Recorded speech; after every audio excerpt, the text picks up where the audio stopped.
안녕하세요. 안전한 투자로 편안한 노후 준비 중경투 TV입니다. 네, 3월 27일 산뜻한 월요일 시작입니다. 비트코인 27,800달러, 이더리움 1,700달러 플러스고 리플, 에이다, 도지 약간 조정 중이고요. 4월 미국 빅테크 어닝까지 4월 24일 테슬라, 25일 구글, 코카콜라, 26일 메타, 27일 애플까지 20일 넘게 남겨두고 있는데 우선 3월 28일 마이크론 반도체 업체 어닝이 먼저 발표가 됩니다. 미국 금리나 5월 동결 기대감에 코인 주식시장 반등은 했지만 기대감으로 인해서 상승을 한 거고 결국에는 나스닥 기업들 실적이 메인이 되고요. 마이크론 어닝 이번에 잘 나온다면 코인 4파 조정 단계 빠르게 끝나고 그 다음 레벨까지 5파로 바로 상승을 할 수가 있습니다. 하지만 마이크론 어닝 실적 나쁘게 나오면 4파 조정 좀 더 길게 나올 가능성이 크고 반등도 애플, 테슬라 실적 발표될 때까지 기다려야 될 필요가 있고요. 주말 동안 코인 시장 변동 크지 않은 것도 마이크론 어닝 확인을 하고 추가 매수하겠다는 움직임이고요. 30일 미국 GDP나 31일 PC 물가 지표는 모두 잘 나올 가능성이 여전히 큽니다. 시장에서는 미국 금리 인상 이후 본기업 기업들 실적 감소하는 구간은 올해 하반기 2분기 어닝이 될 것이라는 분위기가 지배적이기 때문에 이번 마이크로 어닝 실적보다도 가이던스 앞으로 시장이 어떻게 움직일 것인지 전망치가 더욱 중요하다 볼 수 있고요. 마이크론 주가는 2021년 쌍봉 찍고 내려오는 전형적인 미국 잡주들 패턴을 보여주는데 주봉상 200일선 아래 위치해 있습니다. 주가 또한 작년 12월 4분기 어닝에서 반등 시작한 다음 1파, 2파 나오고 그 다음 3파 만들고 있는 형국이고요. 이번 실적도 괜찮게 나오면서 3파 만들고 200일선 넘길 가능성이 큽니다. 주봉상 200일선 넘기면 추가 매수가 들어오는 거고요. 마이크론은 한국 삼성전자하고 다르게 경기 침체 하락장에서 전략을 다르게 가져가고 있습니다. 생산 줄이고 재고를 조절하는 전략이고요. 어닝 때마다 재고 증가하면 주가에도 부정적이라서 인력 감축해서 현금 유동성 늘리고 재고도 줄이고 있습니다. 삼성전자 주가도 작년 11월 저점 찍고 난 이후 저점은 계속해서 높아지고 있고요. 지난주 실리콘밸리 파산으로 삼성전자 6만원 아래 59,000원까지 내려갔다가 빠르게 반등 온 상황입니다. 삼성전자나 마이크론 실적이 전분기보다 나아질 것으로 예측은 되지만 금리 동결 기대감에 주가가 먼저 움직인다 볼 수 있고요. 마이크론 이번 주당 순이익 적자 예상되고 매출은 2022년 6월 이후 계속 감소하는 추세입니다. 올해 6월 2분기 전망치에서 적자는 늘어나고 매출은 약간 더 늘어난다고 전망을 하는데 미국 금리 동결 호재로 인해서 당장에는 나쁘지 않을 가능성이 존재를 하고요. 하지만 마이크론 월봉으로 큰 추세를 보면 2019년부터 계속해서 저점 높아지면서 상승하는 모습을 보여주고 있습니다. 하지만 코로나 버블로 쌍봉 찍고 내려오고 있는데 하반기 연중 금리 인하하는 구간에서 큰 폭의 조정 나올 가능성이 여전히 크다 생각이 됩니다. 2000년 닷컴 버블 때와 현재 비슷하게 차트가 만들어지고 있고요. 2주 전 실리콘밸리 시그니처 뱅크 같은 중소형 은행 파산으로 인해서 미국 정부가 이번에 예금자 보호를 안 해줬다면 마이크론 반도체 주가 내려올 주식이었죠. 코인 시장은 주말 동안 큰 변동 없이 우리 리플 600원 정도 가격 회복하고 알트코인도 일부만 반등 오는 등 비트코인 27,000달러 상승했다고 해서 알트코인 물장 빠르게 오지 않고 있습니다. 1월, 2월 이미 알트코인들 상승 많이 했다가 3월 초 하락한 거라서 대부분 2월 알트코인 매물대도 소화를 못 시키고 있는 실정이고요. 우리 리플만 2월 매물대 듣고 상승한 상태입니다. 리플은 무엇보다 신규 거래들 계속해서 증가하고 있고 특히 3월 초 리플 가격 500원 아래에서 거래들 매수가 많았고요. 중경투 영상에서도 계속해서 리플 500원 아래 매수하셔라 강조를 드렸죠. 리플 한번 상승하면 쉽게 하락은 안 오니까 올해 에어드랍과 연중 금리 동결도 기대해보면 좋을 듯 합니다. 전체적인 코인 거래량은 비트코인 27,000달러 상승하고도 빠르게 따라 올라오는 수준은 아니고요. 바이낸스 스스로 제로 정책 종료를 했는데도 업비트 거래량 이렇게 낮은 거면 여전히 시장 반등 기다리는 투자자들이 많다 볼 수 있습니다. 작년 코인 다 팔고 떠난 개인들 여전히 관망 중이고 본격 진입은 안 했다는 거고요. 1등부터 3등 코인들 1일 거래량 1조 넘어가고 도지코인 200원, 300원 빠르게 상승할 때가 신규 자본들 본격 들어오는 구간이다 볼 수 있습니다. 포모 심리로 인해서 코인 시장가로 막 사는 거죠. 비트코인 현재 3만 달러 핵심 매물대 진입을 하며 알트코인 거래량도 따라서 상승할 가능성이 높습니다. 리플 비트코인 제외하고 마스크 네트워크, 스택스, 누사이퍼, 스트라이크, 스팀, 스레스홀드, 자코인 위주로 거래량이 높고 이더리움 도지, 이더리움 클래식, 샌드박스는 거래량이 상대적으로 약한 모습이고요. 당장에 호재 없고 가격 상승 크지 않으니까 거래량이 낮은 거죠. 우리 리플은 600원 부근에서 움직이고 있는데 3월 19일 리플 반등 올 때 리플 고래들의 대량 매수가 있었습니다. 리플 에어드랍 소식 먼저 알고 1억 5,500만 달러 원화로 1,800억에 가까운 리플을 대량 매수를 했고요. 리플 650원 고점 찍고 약간 매도는 했지만 여전히 고래들은 리플을 홀딩하고 있는 상태입니다. 5월 연준금리 인상 종료까지 얼마 남지 않았고 에어드랍 호재도 있으니까 당장에는 매도할 필요가 없다는 거죠. 3월 24일 리플 스냅샷 종료로 해서 650원까지 올랐다가 약간 조정은 있었지만 여전히 1,800억 리플 고래들은 홀딩 중입니다. 50개가 넘는 리플의 대형 고래들이 신규로 진입을 했고요. 비트코인 가격 상승하는데도 최근처럼 이렇게 거래량 낮은 것은 바이낸스 수수료 제로 정책 종료가 가장 큰 원인입니다. 바이낸스 3월 23일 수수료 제로 정책 종료를 하고 다시 현물 거래에서 수수료를 받으면서 최근 5일간 거래량 보시면 현저히 낮아지는 것을 알 수가 있고요. 바이낸스 입장에서도 비트코인 27,000달러 상승했고 코인 공포 탐욕 지수 상승을 하니까 이제는 더 이상 제로 수수료 할 필요가 없다는 거죠. 바이낸스의 제로 수수료 정책은 작년 7월 비트코인 17,000달러 폭락 이후부터 했는데 수수료 무료되고 나서 거래량이 크게 증가한 것을 여기서 볼 수 있습니다. 수수료 제로가 되면 개인들 거래량 늘어나는 것도 있지만 인공지능 AI 알고리즘 거래하고 초단타 매매가 증가를 하는 거고요. 각종 지표 넣어서 반등 온다고 판단이 되면 컴퓨터가 대신 매수하면서 거래량을 끌어올리는 거죠. 때문에 작년 FTX 파산이나 이번 실리콘밸리 중소은행 파산에서도 급격히 매도량이 늘어났습니다. 반대로 미국 정부에서 은행 예금자 보호한다고 발표 이후에는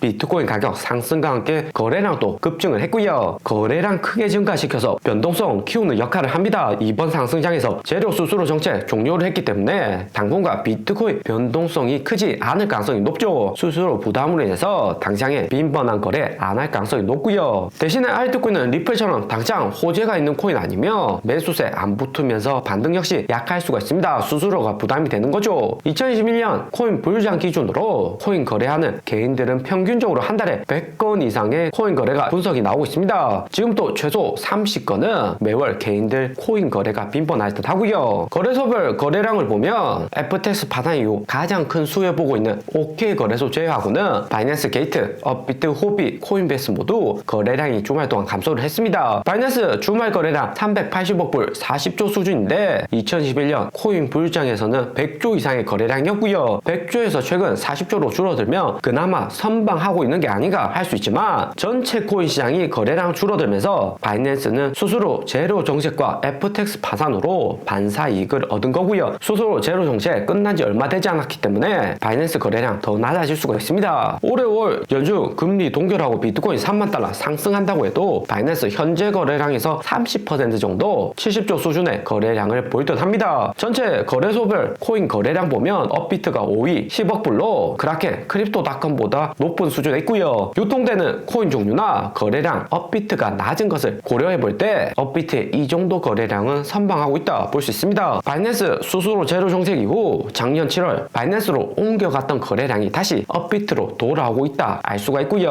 업비트 거래량 늘어나면 알트코인 불장 한 번 더 나올 수가 있습니다. 그러면서 최근 코인 공포 탐욕 지수 보면 핵심 라인이 60포인트 넘어서 64포인트까지 상승을 했고요. 2019년 5월 연준 금리 동결이나 2020년 12월 연준 양적 완화, 2021년 8월 코로나 오미크론까지 코인 가격 상승하면 공포 탐욕 지수 따라서 올라가긴 하지만 60포인트 이상에서 장기가 움직인다면 신규 자본 진입도 빠르게 들어올 듯 합니다. 중경투 가격들도 비트코인 리플 정도는 홀딩을 하시고 5월 연준 금리 동결까지는 기다려 볼 만하다 생각이 되고요. 80포인트 위로 상승하면 코인 시장 완전히 불장이다 볼 수 있는데 2019년 5월 정도의 공포 탐욕 지수 예상을 하고 있습니다. 당시 3월부터 상승 시작해서 8월 90포인트 정점 찍고 내려왔고요. 오늘의 영상은 여기까지입니다. 좀 더 디테일한 투자 정보가 필요하신 분들은 커뮤니티로도 자료가 공유되니까 멤버십 가입과 구독 부탁드립니다. 감사합니다.